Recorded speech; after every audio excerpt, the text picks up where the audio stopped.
The following is part of our ongoing mini-series investigation into the history of alien resurrection. Re-engaging Resurrection. Enjoy.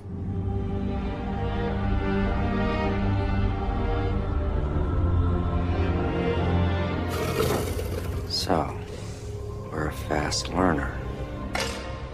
I think you will find that things have changed a great deal since your time. I doubt that.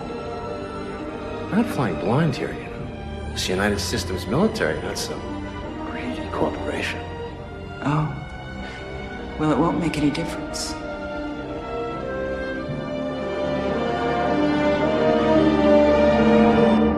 You're still gonna die.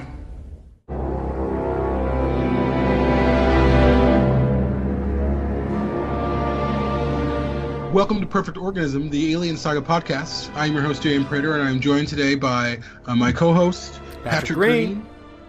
And today we are joined by our new partner in crime, what we are calling our digital lead for our podcast and our Facebook page and our Instagram and our group, Mike Andrews. Welcome, Mike. Hello, thank you. Thank you for having me on the show and for letting me join your crew. I really appreciate it. Absolutely, our pleasure. So Mike is joining us. We did a probably it's three week to maybe a month search for a new partner, someone to really kind of accent us but do their own thing, offer up ideas so we can be more of a team going forward. And it's really, really working. I'm sure people have noticed how active our page has been, how much attention that we're getting. A lot of that is in large part to what Mike has been doing. So welcome aboard and thank you. But today we're going to jump right into our discussion, which is essentially the pre-production / script phase, finding a director phase of Alien Resurrection. But before we start that conversation, I'm going to hand it to Patrick.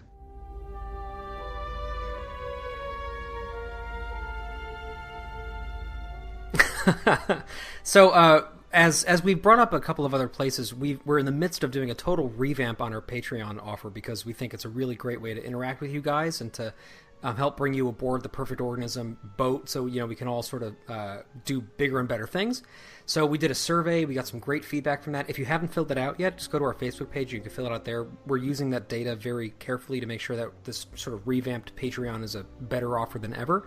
But before we get going, we wanted to go ahead and just recognize those of you who have already been supporting the show because we are super lucky to have you. So without further ado, we got Clara Carija, Lisa Coker, Tommy Erickson, Andy Ev, Dan Ferlito, Seth Holbrook, Officer Charlie K, Philip Mitchell, Zachary Rice, Craig Wright, and Michael Breitling. And you guys have been seriously allowing us. We've upgraded our audio equipment. We've done in-person interviews that we wouldn't have been able to afford to do without help from you guys. And we are paying for our hosting fees and our bandwidth, and it's just been transformative. Even though we don't have that many patrons, the support we've gotten has been absolutely phenomenal. So if you're interested in joining that illustrious crew, go to perfectorganism.com/support and sign up right now. You can give, if you give a minimum of $2, you can get instant access to an exclusive Patreon episode that just went up today. It was this tour of Odd Studios with Clara. We have a lot of exclusives coming down the pipeline, so a lot to look forward to. And if you're interested, again, it's just perfectorganism.com/support, and we will not let you down. Thank you. Awesome. So here we are, about to talk about Alien Resurrection. How are you guys feeling about that? I'm very excited. Alien Resurrection is definitely my least favorite, but after doing all this research for it and talking about it with you guys behind the scenes, I'm finding myself actually liking it a lot more than I used to. Really? So, yeah. What about you, Patrick? To me, Resurrection's always been sort of like a car accident. It's this thing that, is horrible and will result in death and chaos, and it's a bad thing. But at the same time, you can't stop looking at it as it's happening. And to me, Resurrection's always been a little bit like that. I have a personal connection from my childhood to it, which we talked about on our kickoff for this whole series. But other than that, just as a film, I think it's a really flawed thing that has a lot of things that are very obviously wrong with it. But I also think it's really interesting And as Mike just said, the more we read about it, the more we research it as we're putting the series together, the more I have really deep questions about some of the creative decisions that were made and some of the personnel choices that happened, and some of the decisions that led to this extremely strange and uneven, but I personally think pretty fascinating film coming out. I don't love it, but I'm pretty interested in it. How about you? Well, I have a long history with Alien Resurrection. It's the first Alien film that I was able to see in the theater when I was 21. It came out. I had been a crazy Alien fan since the age of 15. I would watch Aliens every day after school, after high school, every day. And so much so that my friends of my parents would, when they were like, keep an eye on, people don't really watch you as a teenager, but they kind of keep an eye out on you. And they told my parents that they were concerned that I was watching this violent movie every day. But it really struck a nerve. And so Aliens was kind of the birth of my love for this series. Alien 3 came out, and I've talked about this before on our episodes. I couldn't see it in the theaters. I was obsessed about it. I fell absolutely in love with it. And of course, Ripley dies at the end, and then I find out that they're going to bring her back. And much like I was when they announced Blomkamp's film, my excitement was through the fucking roof for Alien Resurrection. And I started as like and I've talked about this before, like an email zine, sort of an email. I don't know what you would call that. There's a proper term for that, but I can't think of that right now. But I was writing all these little articles and sending them out to all these emails that people who are subscribing, and sending people gifts or like pictures of whatever. And it was great. And someone who was working on Alien Resurrection at the time, her name is Carrie Shea. She was the visual effects coordinator, or supervisor actually, for Alien Resurrection. She reached out to me and wanted to kind of know what fans were thinking. So this is like early Fox, at least early for them, post real big internet, because of course the internet was there, but it wasn't what it is today. Nothing, not even a pale shadow of what it is today. And it was just a really, really exciting time. And I was working at a movie theater, so I got posters and I got roll-up banners that were made from vinyl, and I saw the film 7 times in the theater. I remember when the trailers came out before. I was amped. And I don't really think I really realized how bad of a film it was until about 3 years later. As I got older, I just was like, no, this is kind of shitty. And I mean, I was so excited about Alien Resurrection that I wrote 2 scripts. One based off, which was a direct sequel. I think I called it Alien Genesis, and starring Call and Ripley, and it's on our Facebook page if you guys want to read it. I kind of want to read it again. And then I scrapped it because I thought it was shit, and I knew those characters were shit, and I wrote another one starring just Ripley. So yeah, that's kind of where I am coming from in terms of Alien Resurrection. And then over the years, like many of us, I just haven't talked about it. I think it's a dumpster fire of a film. I don't think there's anything redeemable about it. I think that there's some great things about it. I think it's beautiful, absolutely gorgeous. I think Sigourney Weaver does a great job acting. I think that there's some top-notch talent in the film. They don't give a good job in the film, but I think people did what they could with a terrible script. So that's kind of our segue into the beginnings. Haven't you been paying any attention today? The intellectual speaks. Listen, if you Don't you ever shut up!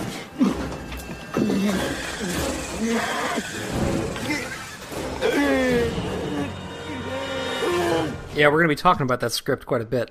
It's funny, and I know we talked about this on our series kickoff for the Resurrection stuff, but just to remind people, because it's been a couple months, I went for like 15 years without watching this, which is crazy because we watched the rest of especially the original quadrilogy. We watched the first 3 movies all the time, and I just never watched it again because part of me, I think because as I got older, part of me remembered this really special experience in my childhood. It was the first one that I saw in the theaters as well. It was something that I was really kind of obsessed with as an early teenager. Played the PlayStation game a lot. I was really into it.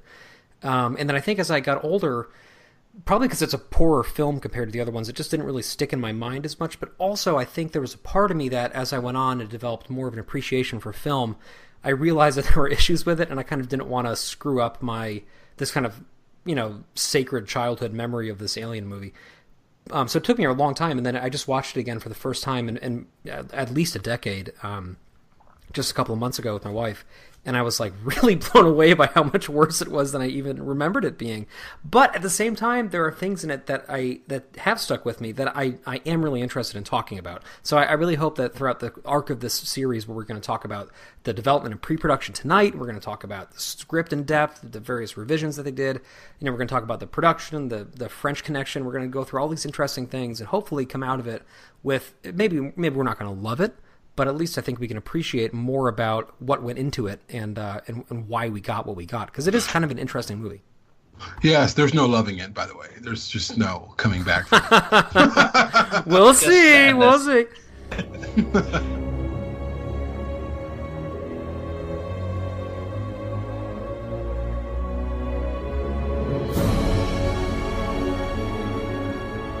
Well, and I've seen, Jamie, you, and I think I have even talked about the quadrilogy, as in we talk about the trilogy, right? The Ripley trilogy that we like, and then Resurrection's always the add-on, like, oh yeah, and then also Resurrection is there. Yeah. But there's that fan base that within the fandom, like I can think Clara, really loves Resurrection.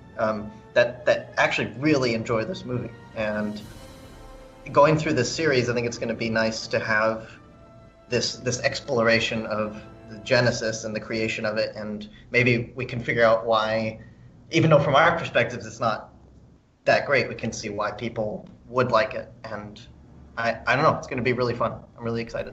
And I think it's a great opportunity for if you're listening to this right now and you are one of those people, to scroll down in your podcatcher app. There's a number you can call there and an email address, and go ahead and send a voice memo or call the number and let us know why you love it. And if you make a really convincing case, a really interesting one, I think we would love to have you come on an episode and do a little debate about it, and I hopefully convince some of us to like it more. I don't want to just crap on this thing. I want to investigate it. Well, I don't think it's about crapping on it. I just it's a weird thing because I don't like I can't remember the person who said it. His first name is Guillaume. He was interviewed on the Alien Resurrection documentary, the real big long one that was produced by Charles de Lauzirika, which is awesome. Everyone should watch it. He said, Jean-Pierre Jeunet didn't make an alien film. He made a French film with aliens in it. And I really agree with that. I think that that's the right... it's just this weird, like, ugly stepsister or ugly duckling of the series that doesn't really belong anywhere. It's just kind of on its own. And I don't think that it... Like, I think comparing it to the first three and then certainly the sequels, I mean... Even though I might have issues with Covenant, and obviously I've talked about things that I love about Covenant and the things that I love about Prometheus, Alien Resurrection makes those films look like masterpieces. In my mind, Alien Resurrection is so crazy wacky, it's hard to even kind of get your mind around it.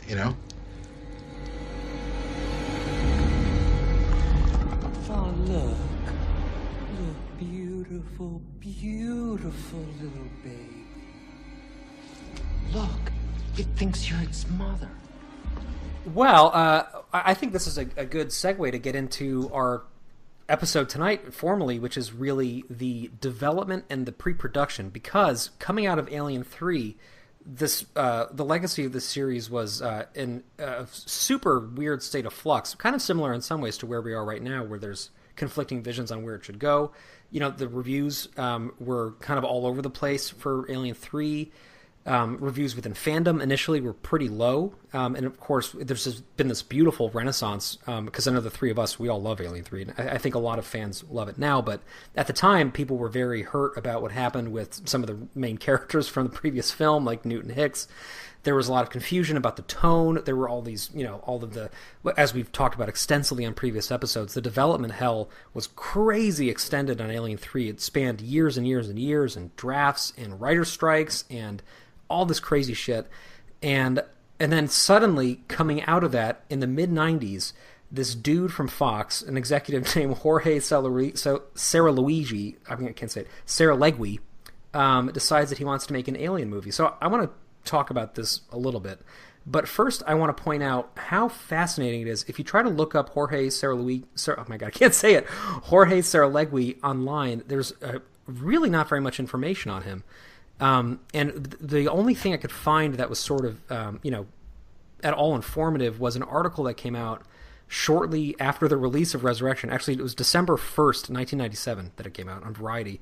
And it's about him basically negotiating with other studios to get his own production studio started and potentially leaving Fox. And it talks about how he was instrumental in things like Speed and Independence Day and Broken Arrow and Die Hard with a Vengeance. And then it notes that he also was partly responsible for the current release, as it says, Alien Resurrection. And then there's this article about him sort of stepping down and looking for other opportunities. And that's kind of it. It says that he was a novelist turned studio executive. But it's amazing to me how this guy who apparently had a huge legacy in the 90s at Fox has been sort of left behind by history. I don't really know what happened to him. I found him on Facebook, actually, and I messaged him, and he read it, but he hasn't responded. Yeah. Oh. Wow. Just see, I'm going to try and follow up and say, hey, I do a podcast. I'd love to talk to you about Alien Resurrection. We'll get into that at another point. But yeah, that would be very so interesting. Cool. It's very, very does it say what he does currently? Like his job on there and all that stuff? No, it doesn't. Well, I need to look again. I don't really. I think I just went straight to messaging. But he's still alive. He's still out there. Yeah. But anyway, so basically this was his idea, and he's the one who approached Whedon, which we're going to talk about extensively. But I guess, what are you guys' thoughts on where the studio stood after Alien 3 and how what the environment in which this thing came about might have been at the time? Well, I have a few things here. What's interesting is now, on Rotten Tomatoes, currently, the description for Alien 3 includes stuff like thinly scripted sequel and lack of genuine thrills. And that's that's 2018. And back then, James Cameron and Michael Biehn both were fairly vocal about their dislike of Alien 3. And if I'm not mistaken, Biehn was paid more for his use of his photo in Alien 3 than his entirety of acting in Aliens. And he was pissed that he died and that they were going to treat his character like that. And that's not even mentioning that Fincher disowned the film and everything that happened with it. So and it's weird that this guy who we don't really know much about was like, hey, let's jumpstart Alien again. And maybe the studio just needed somebody to spark it. Maybe they were too afraid to kind of give this franchise over to someone, another type of David Fincher who they thought they could control, but then they ended up having such a hard time. We have to remember too that Alien 3 had gone down in the history books, and it's still being discussed in film schools in terms of the development hell and the studio interference that was happening on set, director after director, story after story, or script after script, rewrite after rewrite, building sets, rewriting the script, changing sets. I mean, it was it kind of coined the term development hell. Alien 3 is why that term exists in many ways. And also, Alien 3 was the first film for Fox in the Alien series to not turn a profit, really. It was profitable, but not that profitable. So they had kind of good incentive to say, hey, let's try and get this right again. So also on the heels of Aliens, anything less than like an enormous financial success would have been, pretty disappointing. Totally, absolutely. So I can kind of understand Fox's desire to say, hey, let's try this again. Let's do it the right way. And again, and everyone, well, a lot of people, people who are fans of ours, people who are listeners, people in Alien fandom know that David Fincher experienced just, he felt like it was, he was being raped every day, which I think is an unfair comparison completely. But it was traumatic for him. So I think Fox wanted to kind of right that ship and see if they could kind of conjure the spirit of Aliens that we see in Aliens and Alien. And I think kind of enter Joss Whedon and Alien Resurrection. And also enter a whole series of bizarre creative choices that we're going to get into in a second. But go ahead, Mike. Sorry about that. No problem. Before we move on, you remember in the making of Resurrection video, there's a quote, and I don't remember who said it right at the beginning, but he says, I think people keep making alien movies in a way because unconsciously I'm convinced people actually are just as disappointed as I am in filmmakers' inability to match the quality of the first one. And yes, I remember that right there, just it sums it up for me. It's like this is an attempt to try and match that quality of the first one, or even the second one, of course, like we've been saying. And here we go. Here's Resurrection. That's such an intriguing thing for me, and I don't know. I'd love to hear what you guys think, but in terms of trying to match the quality, and when, of course, you said that you read that quote, people have to understand when something like that is said, no one is saying we want to replicate Alien. No one is saying we want to replicate Aliens. What they're saying is we want to produce a film that matches the quality of those films, the look of those films, the characterization found in those films. For me, I don't understand what the problem is. I don't understand why it's been so difficult for them. I understand how studios work and that there's so many hands in the pot and not one person has control, that it's just it's like a crapshoot. You either get a good movie or you don't. But I am continually disappointed with the fact, and even you guys can kind of attest to this to some degree, even in terms of Prometheus and Covenant, and certainly Alien Resurrection, that they can't produce characters on the scale of the first 2/3 films. And I feel like it's not an easy thing, but for me it's sort of a no-brainer. Like, you get someone who's a good writer, who understands the series, who understands what character development is, whether they're a writer-director like James Cameron or someone similar, maybe like Alex Garland, who loves this type of genre, and you let them tell their story. And that's it. And I just don't get it.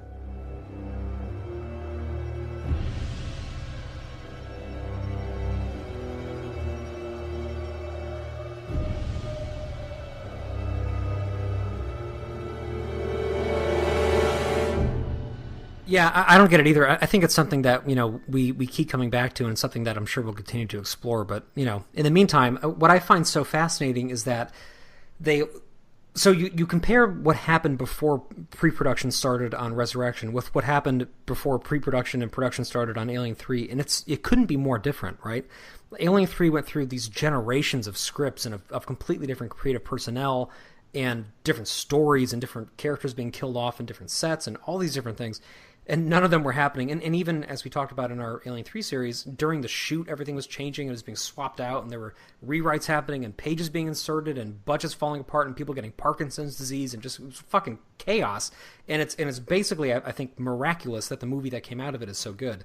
And also, it's not surprising that it took people a while to warm up to it, because it has a very contradictory vision. And of course, it doesn't help, as we've been saying, that David Fincher, as soon as he was done with it, basically just shat all over it every chance he got. But, he was a 27-year-old prodigy who had been completely, reamed out by the studio. And I can understand why he was upset. But it's a little bit, I think that was a little deleterious to the immediate impact of that film in terms of, criticism. But anyway, all that aside, you have that for the film before Resurrection in this series. And then you have Resurrection come out where basically just one VP of production decides that he wants to get this Alien movie made. And he just decides to go with Joss Whedon, who at that time, he was a script doctor on a few things. He'd worked actually. Oh, wait a minute! I just thought about something. So he actually Toy Story was a big one. Well, he did. Yeah, but that was later. Oh no, that wasn't later. Right, no, it wasn't later. It was around the same time the first one came out. Yeah, so that was right around the same time. And he didn't write it. Speed. Yes, he was. Or he wasn't on Speed, but he worked. He worked on Speed. He might have. Well, that's actually what I was about to say. Is that he was a script doctor on Speed, and Speed was produced, at least in some part, by Jorge Saralegui. So that would make a lot of sense for why he found him. But the big thing that Whedon was about to explode because he had written Buffy, and the film treatment of the TV series. So that would eventually. He had just finished the film version of it, and the TV show had already been running. And so he was about to become like a name in the industry, and they probably were going with the fact Cameron was quite young when he did Aliens, and obviously David Fincher was very young, although he didn't write the script. He helped with it, but they probably thought we'll get some sort of young, fresh sci-fi talent. So I think on paper, I totally think that Joss Whedon was a great idea. In terms of taking kind of shot in the dark and going on a taking sort of a big chance. But it's funny that they would decide to basically just give Sarah Legwey all the, money in the world, essentially, to go make this movie with this unproven scriptwriter who, and not having Sigourney Weaver on board yet, not having anything buttoned down, not even having really a story, just having an idea that they were going to incorporate Newt. It was just so strange, the way that the wheels got turning on this, and also so weirdly easy compared to the previous film. Yeah, even the setup for this, though, is a little bit different than the setup for the first two, where we discussed this a little bit before. With Alien, you had Dan O'Bannon and Ron Shusett. They had a story that they wanted to tell, and they had a script, and they sold the script, and it was rewritten, but it's their story. And then you have James Cameron, who was kind of pitched the idea. He had a script that had some similar ideas of what they wanted to do with an Alien film, much like Aliens. The sequel that they wanted to do with Alien, they didn't want to include Sigourney Weaver right away, but then they changed their mind. And so James Cameron brought Sigourney Weaver, or the character of Ripley, back. And then, of course, fast forward to Alien Resurrection, skipping over Alien 3 for a minute. It's the studio again saying, well, let's make another Alien film. It's not, you don't have a shepherd over it. You have someone say, well, let's make another Alien film. What's your idea? Well, let's get a writer. It's a corporate system making a film. Big red flag right away. Yeah, it feels a little similar to kind of how Marvel films are made, in a way where they get a director, they might get an indie director of some kind. They even had the guy who did Baby Driver, right? I can't remember his name, but he was doing Ant-Man, and then they didn't do it the way that they wanted him to, so they kicked him out. Yeah, Edgar Wright, right? Thank you. Yeah, Edgar Wright. It kind of reminds me of that, and this guy, Sarah Legwey, he's talking about how Whedon has, he's convinced us that he could write action, and he proved it with Speed, so then we gave him Alien, and Whedon has a bit of an interesting sense of humor too. So like he said, I think the studio looked at Buffy and that spec script and figured, okay, he can write chicks in action. Let's talk to him about Alien, and it's hard to pinpoint if he's actually serious or not. I don't think he's being that serious. So when we talk about Whedon, it's kind of nice. Well, it's not nice. It's hard. It's difficult to truly understand him sometimes. Where he's very serious one moment, and sometimes he just deadpans something and says something like that, where you're like, ugh, that's a little worrying. Right. And I want to, as we move through this section, I want to read a little bit of one of his script drafts that I think really says exactly what you're talking about, where it's like he's doing something that could be profound, and then he just does extremely juvenile humor, and it kind of screws it up. That being said, he was basically a juvenile when he wrote the script of this, because he was in his 20s. I mean, it's just amazing to me that they would take that huge of a chance on him. Of course, Whedon said what everybody says when they get offered an Alien, job, which is that he was a lifelong fan of the series, and he was really nervous about it, and he wanted to be a part of it.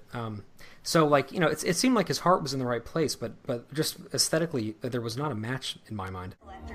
Jesus Christ, Jotter, what do you put in this shit? Battery acid? Just for color. So anyway, they were off and running at this point, and Whedon was writing these script treatments based on largely input from Jorge Saralegui, who wanted another female lead. And so the first whole iteration of this thing was this 30-page treatment that had Newt coming back as an adult clone, which is kind of, it's like, what? But anyway, so they wrote this, and the studio actually liked it a lot, but they wanted Ripley back. So immediately, this is exactly what Jamie was talking about, where the studio kind of has an idea of what it really wants, and it's like, you can try to convince us otherwise, but we're going to get what we want because we're bankrolling it. So of course they get their way, and now he starts completely redoing this whole thing with Ripley coming back against everybody's wishes, basically, as a clone, which of course was suggested by Geiler and Hill, who, as you can see very clearly on Charles de Lauzirika's special features on the quadrilogy, were not exactly thrilled with this scenario, and they basically have functionally disowned it at this point as something that they had input into. Although it's funny that it was actually their idea to clone her, but they were looking for all these ways to kind of shoehorn Ripley back into the script, and of course Sigourney Weaver was not interested in this until She got an executive producer credit and also found things in the script that she was interested in, supposedly, and got brought back in. But anyway, just going back to the script for a second, I wanted to read a little passage from what is, I believe, so let's see. So this is the second revision of Whedon's script after they decided to clone Ripley. So this is not from the original treatment with Newt, and it's not from the first draft, which was kind of all over the place. This is after he's kind of starting to hone it closer to what we see. So this is dated July 22nd, 1996, which is, that's crazy. That's like almost exactly 22 years ago. Holy shit, I'm getting old. Anyway, so this is the intro, and you can actually watch this because in the special edition of Resurrection, which you can find in that same quadrilogy set, and also on YouTube. We actually linked to this from our website. I want to read you just the beginning of this in the script because I think it illustrates exactly what Mike was just talking about, where Whedon he's obviously a talented dude, right? Like, he can obviously write a good script. He has an idea of how to do good storytelling, but to my mind, he kind of ruins it with these juvenile things. So here's the very beginning of the second version of the script as it appears in the special edition. Extreme close-up, an eye. Not human, not nice, blinking balefully at us. The camera moves back as the creature moves its head, huge, sharp teeth coming into frame. The camera continues to move back, giving us a clear view of the entire beast, just as an enormous finger squashes it. And still we pull back to show a soldier sitting bored in a sterile room, sterile, sucking down the gurgled end of a Slurpee as he contemplates the squishy insect mess on his fingertip. He takes the straw, sticks the bug in one end, and puts the other in his mouth. We're still moving back, and he blows the insect right at us. It splatters on the window as we move back to reveal him framed in the window, to reveal the ship in the window that he's in, blah, blah, blah, blah, blah, and all of a sudden we're in deep space, and we find out that this is the Auriga, which we'll talk about momentarily, and then it goes straight away to this scene among wheat, which we can talk about separately momentarily. But anyway, so that's how he wanted to open this movie. So on one level, there is something really interesting about showing scale and showing removal. I mean, it's a big film. The Auriga is a big ship. This takes place, 200 years basically after the events that we left things off with Alien 3. It's a big movie. Like, there's a lot going on, and there's something nice about showing the scale with this sort of, this like outward moving shot, this giant tracking shot with these CG composites going on. But also it's ruined by the fact that it's just gross. Like, he squashes this bug. He like fucking blows it at the window with a straw. Like, you picture him like scratching his balls and farting into the microphone or something. And it's just gross. And right away it sets this tone of like, oh, I don't give a shit about, like it's sort of like this like Gen X Alien film where, although I guess Alien 3 was, which we've talked about, but in this one it's sort of like, like, oh, we don't need like authority, like we don't need to like pay attention to the things that came before, like fuck that, I'm gonna step on this bug and we're gonna make our own. But it just to me reads like very dated and very juvenile. Yeah, I would agree with the tone. I think it's just a strange that scene does nothing. It doesn't open up a plot. It does nothing. It's ridiculous. I mean, I know even in the so-called director's cut of Alien Resurrection, they put that scene in. The digital effects for that scene aren't the best, but they make the bug, and it's essentially a version of that same scene, and it opens with it, and it's awful. It's just awful. But to the point about Joss Whedon, and he makes this comment in an interview on that documentary, and he's talking about writing Ripley and the difficulty of bringing her back and blah blah blah. And he was like, I was a little bit afraid.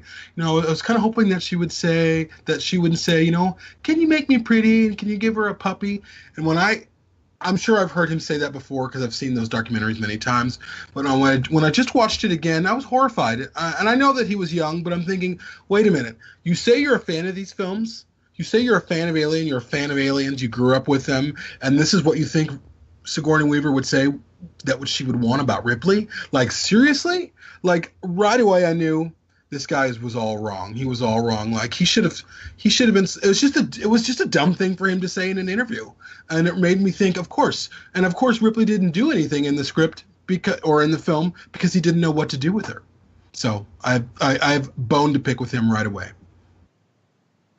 Yeah, and Whedon, even says that, at least in the making of documentary, the soul of Alien Resurrection is discovering what she is, Ripley. And what works in Alien Resurrection works because of her. And it doesn't really show. I mean, Ripley's an interesting character in this, and I get why they wanted to bring her back. She's like the keeper of the flame, so to speak, of the whole franchise. But in this way, it just seems odd and tonally deaf. Yeah, it's just super weird, and I it's not like I don't respect wanting to take things in a new direction. I think that if it's done really tactfully and with respect for what came before, that's one thing. But to be fair, if you look at the actual render of that alternate opening, they very clearly they're trying to fool you into thinking that you're looking at a xenomorph in the very beginning, baring its teeth, and then it turns out that it's just the bug's head, and then it gets squashed, and it just comes across to me like just so disrespectful, like, we're gonna squash the bug that and show you something new. If they had done something that had like a true artistic impetus behind it and had really something genuine to say, and they had done that, then maybe, then fucking bring it on. Do something brave right at the beginning of the movie and show me something novel. But unfortunately, the movie doesn't really pan out like that.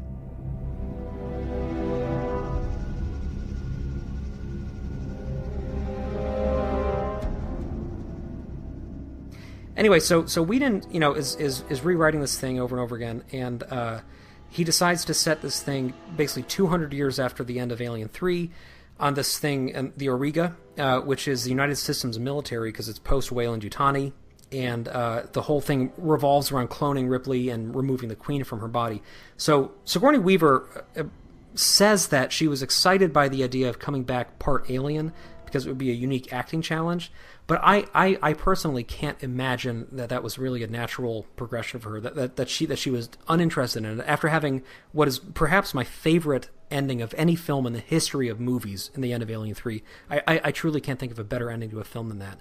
And then having her decide to come back a few years later as this like cloned basketball playing, pseudo alien. I just can't imagine that. But that being said, I'm not going to, disbelieve my fucking screen hero. I'm not going to say that she did it just for the money, but I'm sure being an executive producer had something to do with it. Well, I wanted to talk about that for a minute, and kind of concede a point that you have made in many of discussions that we've had about Blomkamp, about Ripley's arc, and about the question, like, why would you bring Ripley back? What's the point? Her story arc is over. And that's been a point of contention, a point of discussion for all of us, as I'm sure we'll continue talking about, depending on whatever reveals itself in the next few months in terms of where they're going with the series. But you had said to me, Patrick, that, again, you felt like Ripley's story, her story arc was over. And I think that is no better. It's no better on display than it is in Alien Resurrection. She was brought back to do nothing. She was absolutely useless. They brought Ripley back, even though she was a little bit different. She wasn't the Ripley that we know. She was a clone of her with all of her memories, whatever. It was unnecessary. It wasn't needed. And it was a cardinal sin. And again, I've said this before. I'll say it again. I'll always say it. The worst thing that Alien Resurrection did was to bring this amazing character back and have her do nothing. And it's not to say that she needed to do the same thing she did in her other version, her original version, her sister's version, or whatever. She just did nothing. She was a byproduct. She was useless. And everything aside, as we will discuss directors and get into many other things, if your star is useless, if the main star of your film that you're bringing back has nothing to do, you don't have a film. Exactly. I guess so. Moving on to what you were just mentioning with the director, they went through a whole rotation of different potential people. So it's funny that they basically went to Joss Whedon immediately, and then they went through about 4,000 different scripts, and then all of a sudden they were back exactly where they were with Alien 3, where they're like, okay, what is this actual movie going to be? We changed protagonists, we've changed basically everything about it, and we also don't have a director yet. So one of the first people that was approached was Danny Boyle, who I think would have been an absolutely amazing director for this, evidenced no more clearly than what he did with Sunshine, which came out, maybe about 10 years ago, and I think is just one of the great sci-fi films of the early part of this century. I just absolutely love that movie. But he had scheduling conflicts, and it didn't end up working out. And of course, he's since won an Academy Award for Slumdog Millionaire, directed Trainspotting, done fucking amazing work. So that didn't work out. And there were some others, if you guys want to bring them up, that were in the mix. Yeah, I learned. Well, Peter Jackson. There's a brief thought that maybe he would direct it. I thought the two that I found most interesting, Bryan Singer was considered for a while, and people know him from, man, he's been directing X-Men since the first one, I'm pretty sure. So that's 18 years of that. And then David Cronenberg, which of course the master of body horror and The Fly and everything. I think that would have been really cool if they had gone that direction. But we kind of get some of that with who ended up being the chosen director. Well, I think Cronenberg would have been super scary. I'm a huge fan of his work as well, and I think you're absolutely right with the body horror angle. That would have been really interesting. It just would have been such a fundamentally different thing than what we ended up getting. Have you guys seen any of Peter Jackson's early work, like Bad Taste? What's that really violent zombie one that's kind of funny? Well, that's it. Yeah. Is that The Frighteners? No. Okay. No, he did The Frighteners. There's Brain Dead. There's Brain Dead or something. Exactly. Yeah. So it's Dead Alive in the U.S., but everywhere else was Brain Dead. That's right. It's like it's fucking. They're crazy movies that are like very much like splatter and blood and gore. And I think that they would have been horrible. That would have been a really bad Alien film, because I think he might have focused way too hard at that point in his career on the sort of just the gore and not necessarily the storytelling. That being said, he's an immensely gifted filmmaker, so he could have pulled something pretty amazing out. But that's somebody who I don't think. Whereas Cronenberg and Danny Boyle to me are like obvious choices, not quite as obvious as Alex Garland would be, but pretty obvious choices.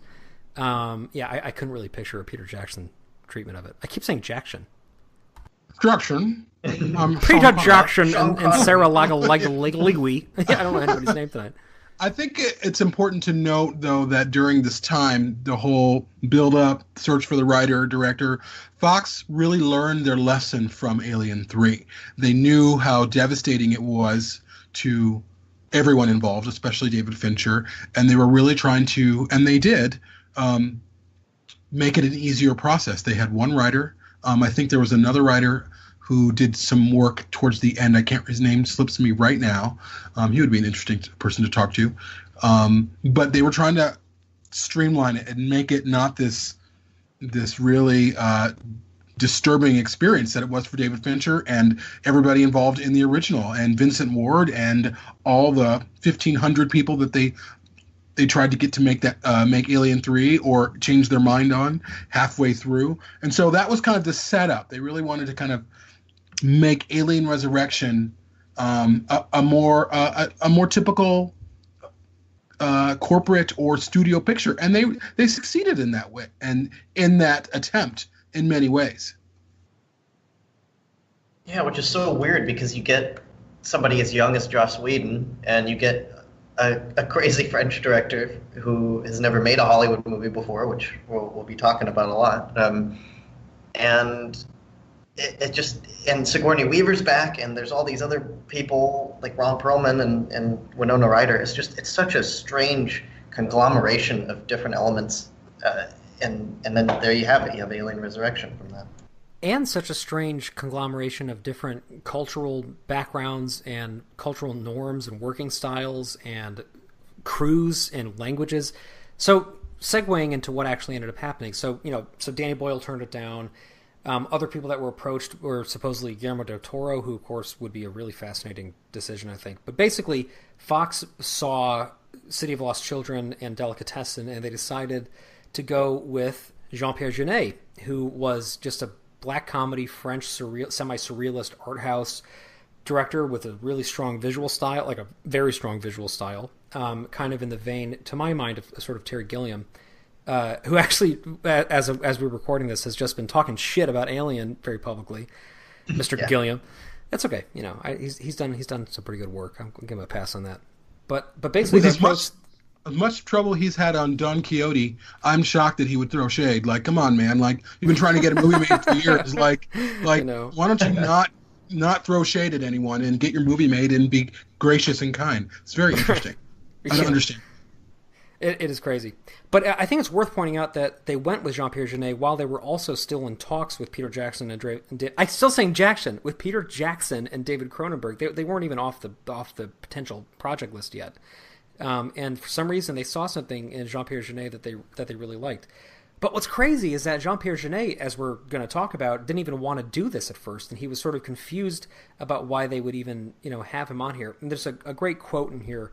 I'm looking at some of the pages from the archive book that Titan put out a few years ago, and I'll just read this for you briefly. Basically, he says, this is Jean-Pierre Jeunet, says, Mark Caro and I were making a short film when Alien came out, and we were fascinated by it. But to be sincere, I saw the second one and the third one, and I thought, why is it necessary to make a sequel? I thought it was a mistake. So when they called me, I thought it was another mistake. But I was curious to go to Hollywood, to see the people, to see the studio. I thought, I don't speak English. They don't want me. And then, of course, he flew, and the rest is history. So you have a screenwriter who has butchered his initial vision beyond recognition. A studio who is basically making all these kind of bizarre demands and going with this art house director from outside the studio system with no proven pedigree in science fiction and a very strong creative voice of his own that didn't necessarily gel with what they had seen from Alien before. And they choose him to do it, and he flies to LA not really wanting to and thinking that this is basically a mistake.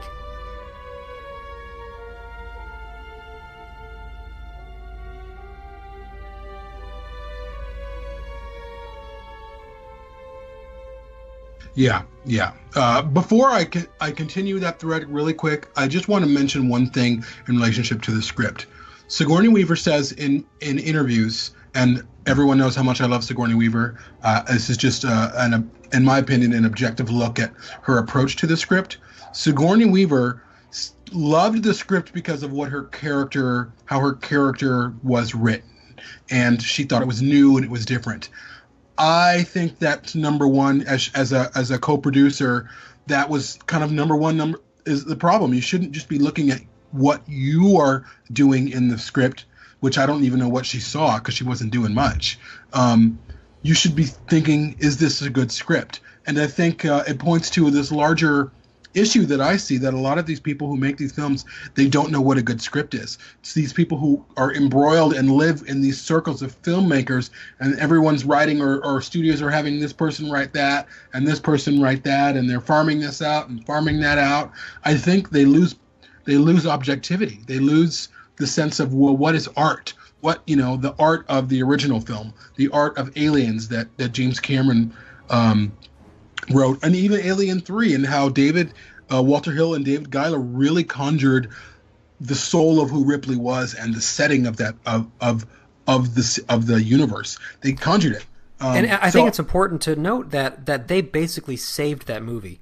That they absolutely came in, and that if you look, as we did on our script episode on Alien 3, like, they're all over every page of that thing with inserts and rewrites and fixing characterizations and continuity issues, because they'd been with the series for so long and they had such respect for it, and they're very talented at what they do.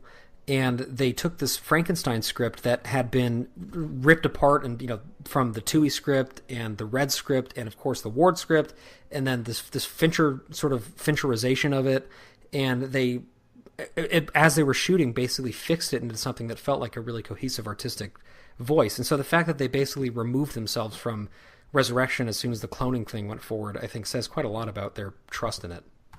Absolutely. And there's a reason why Alien 3 feels a lot like the original film. There's a reason why tonally they feel similar, because you have the writers essentially from the original. They rewrote the script from Dan O'Bannon and Ron Shusett, and they rewrote Vincent Ward's script and elements of other people like David Toohey and other people. And they rewrote it, and they knew who Ripley was. They knew the universe that they were working in, and they did a bang-up job of it. I mean, it was really, really amazing. I mean, of course, there are people who don't like what happened in Alien 3. They don't like Alien 3 for some of the decisions that it made. But most people, and I've said this before as well, most people don't think that Alien 3 is a bad film. They just don't like the decisions that were made in it in terms of character. So roundabout way of saying I think a lot of some of the onus of why Resurrection is the way it is on Sigourney Weaver and Winona Ryder, and I don't think that they knew what a good script was, and we have what we have there. Jumping forward to talking about Genet, a little bit of an aside. I actually met Jean-Pierre Genet when I used to work for Apple in Los Angeles. Amelie had just come out not too long before. He was my favorite director for a long time. Delicatessen, City of Lost Children, a very long engagement. He's just got an incredible body of work, and I knew what he looked like. And of course, Alien Resurrection, which I followed without stopping. So one day I'm working at Apple, and he comes in, and I walk right up to him. I said, "You're Jean-Pierre Genet," and he's like, "Yes, I am." And he was clearly embarrassed, or not embarrassed, but I don't think he realized that people knew what he looked like. And I got to speak with him for a few minutes, and I told him how much I loved his work, and he was so kind and so nice. And it was a really, really, really a dream come true. That being said, based off of some of the documentation that you provided, Mike, those pages from that book, it's not The Vault. What book That's is the that? archive. The archive. Okay. Jean-Pierre Genet, he's quoted in there saying, I had to look at all these other big Hollywood films to see what they were doing, similar camera setups, because I know people wanted to see this, and so he replicated that. And then he was like, that one scene where Michael Wincott's character gets killed. He's like, I needed, American audiences love this kind of scare, so I needed to do that. But he didn't even want to do it, right? Like he didn't like scary movies or something, right? Totally. And I was reading these, and I feel like I know almost all there is to know about Alien Resurrection, and I don't. Obviously, I'm learning more things every day. But when I read those quotes, my jaw was on the floor, like just feeling insulted. Like, what the fuck are you doing directing an alien film if you don't know? Like, and everyone's talking about let's do something different. Let's do something different. They did nothing different. The only thing different was the cloning scene. They tried to replicate everything, whether it was Marines, colonial Marines, or the camaraderie from Alien that's on a ship called Father instead of Mother. All they did is rehash old ideas, except for the cloning part. It was just there's nothing new about it, and I'm pretty flabbergasted that Jean-Pierre Genet made a film he didn't want to make and he didn't think needed to be made, and he made it anyways. I just don't get it. And I do think it's important to just echo what you said, that the amount of complaining that we do about his direction on this project is not a reflection of our opinion of him as a filmmaker, because his other movies have been stunning. And I was a fan of his basically right around the time that I found out as a kid that he was doing Resurrection, and I got some stuff from the video store, like Delicatessen. I remember very distinctly, and I was just totally blown away by it. Then Amelie, of course, came out. So he's somebody that I think we have a tremendous amount of respect for. And I think that gets at something that we're going to be talking about as the series goes on, which is that a lot of the people involved with it are people that we have very deep respect for in other projects they've been involved in, whether it be the cinematography or the ensemble cast. I mean, there's a lot going for this film, but for some reason the parts don't quite come together and work right.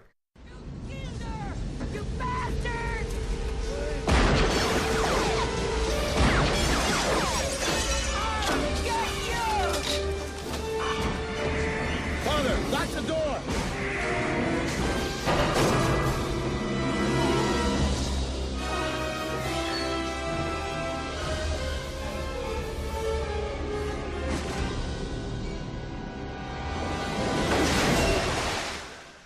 Getting back to Genet, it's interesting that he says that he was hired because Fox wanted him to do something strange and different, which is, what we would think, right?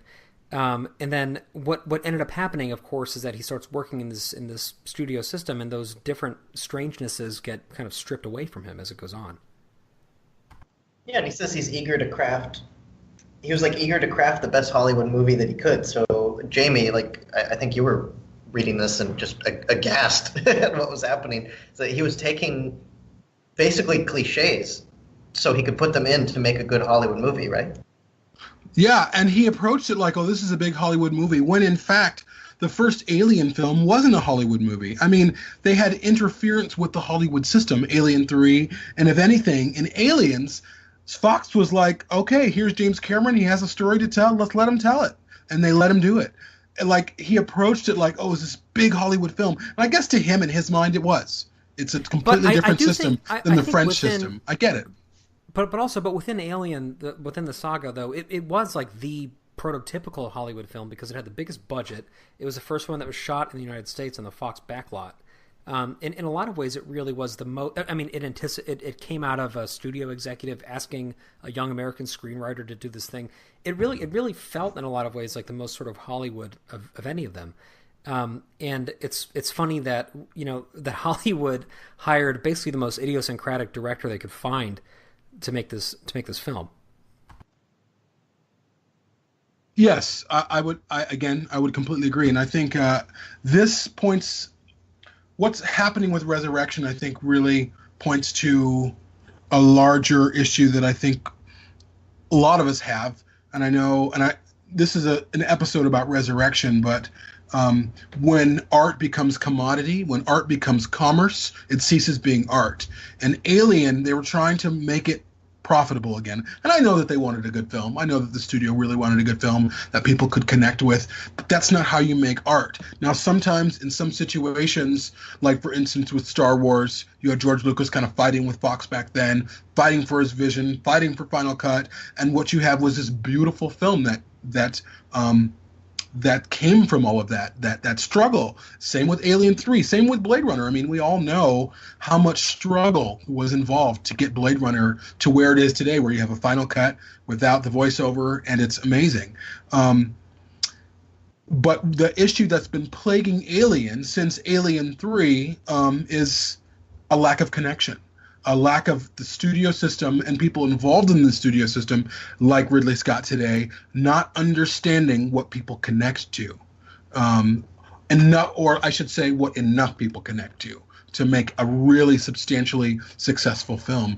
And Alien Resurrection is, again, case in point, where bad decision after bad decision after bad decision, and no one really knew except for David Giler or Walter Hill. They knew that script was shit. They knew it was, but they weren't in control, so they kind of had to let it happen. And what happened? They predicted happened. It ruined the series.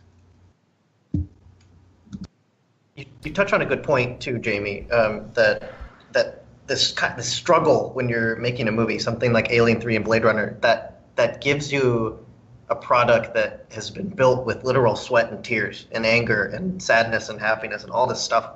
And when you don't have that difficulty, and this isn't all the time, but in these big Hollywood movies like Alien Resurrection, there isn't that creative struggle. It was pretty straightforward, as we've been talking about.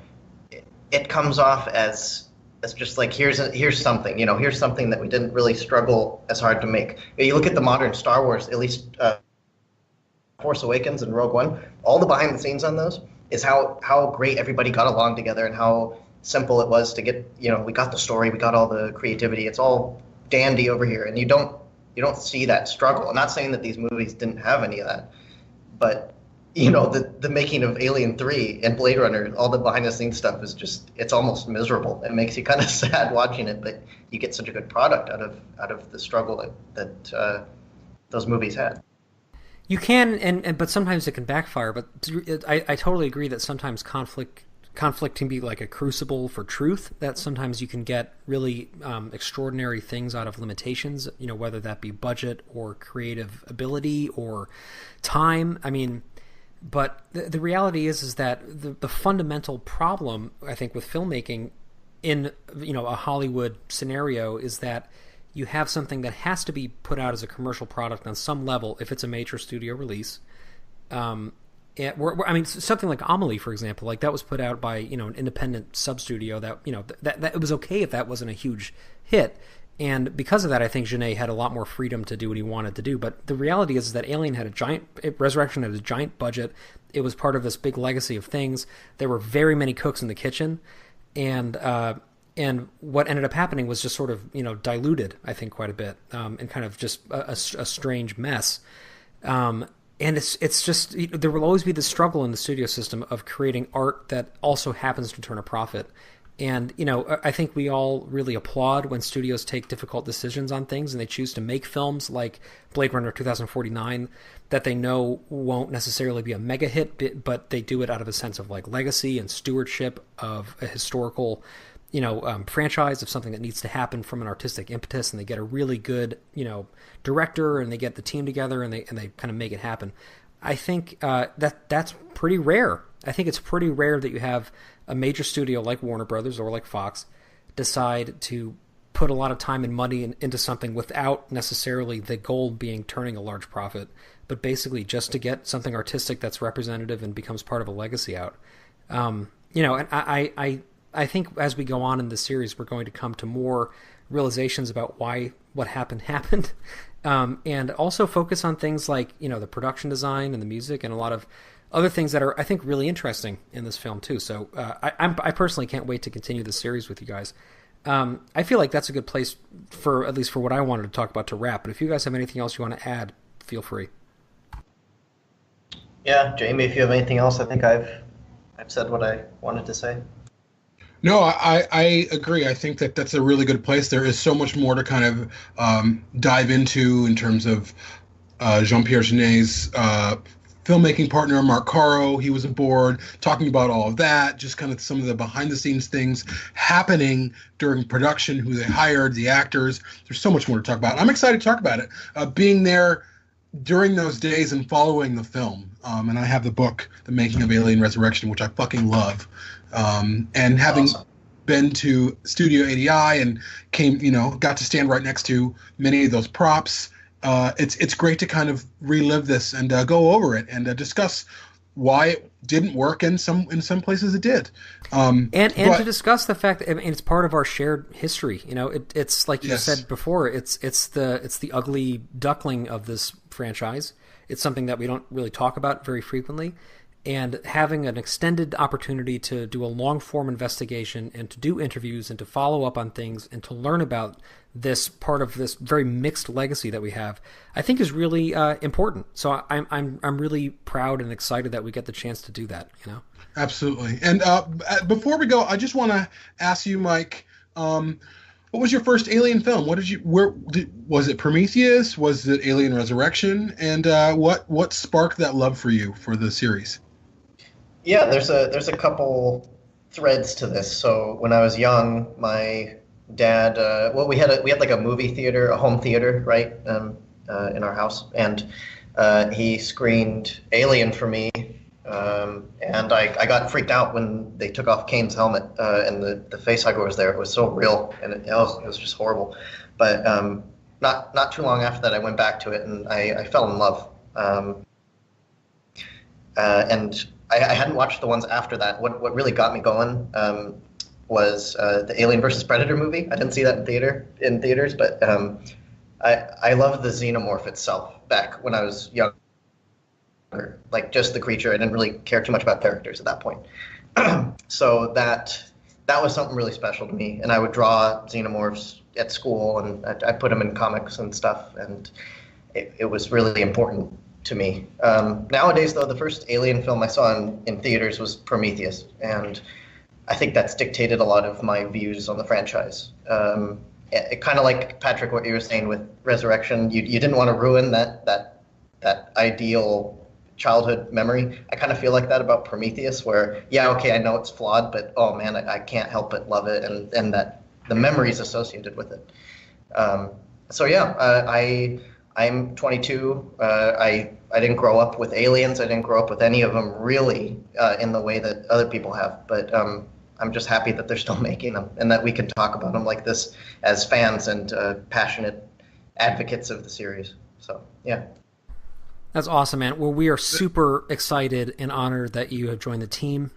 Yes. It took a long time to find you. We had some amazing applications come in and did a lot of interviews with a lot of really great listeners. And it was a long process and one that we were really excited to take part in. And we really lucked out because you're doing an awesome job and you will be on many more times.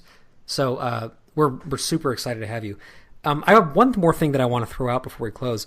I'm looking at our numbers right now, and we are currently at 99,445 downloads, which means that when this episode gets published, it's going to push us over 100,000.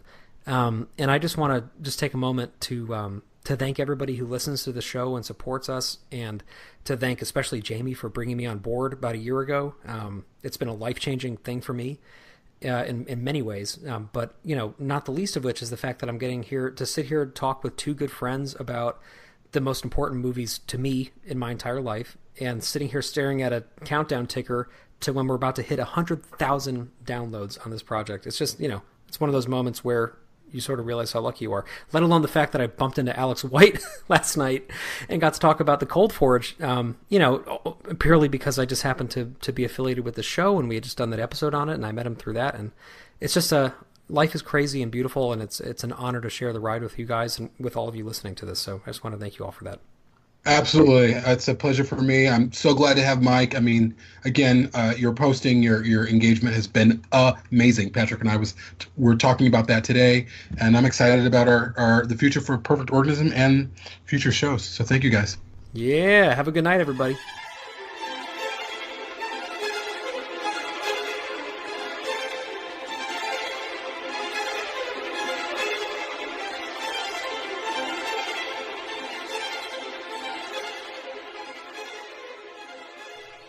For more on this and our other projects, please visit www.perfectorganism.com. If you'd like to join the conversation, find us on our closed Facebook group, Building Better Worlds.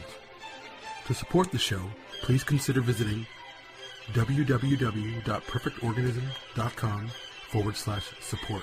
We've got some great perks available. And as always, please consider rating, reviewing, and sharing the show. We can't tell you how much your support means to us, but we can hopefully show you by continuing to provide better, more ambitious, and more dynamic content for years to come.